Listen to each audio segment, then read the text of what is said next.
Thank you.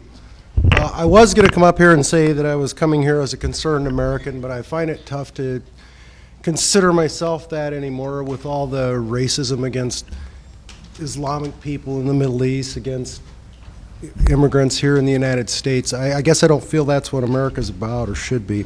So I guess I'm here as a concerned human being, and I'm growing deeply troubled that the laws that target immigrants serve only to foster hatred and yes, even racism among fellow human beings.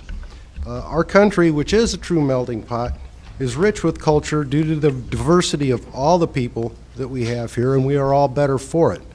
Rather than working to separate fellow men and women from each other, it is more appropriate to learn from each other and further and enrich our cultures.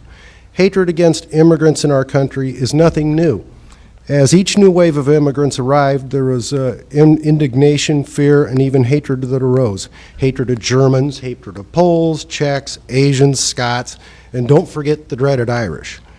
All have taken a turn at being at the end of the immigrant backlash throughout American history, and all this did was serve to create hatred among fellow human beings. I think it's high time that we learn from the history of this and to recognize that hatred and outright racism are not values that have any place in our culture, hopefully in American culture.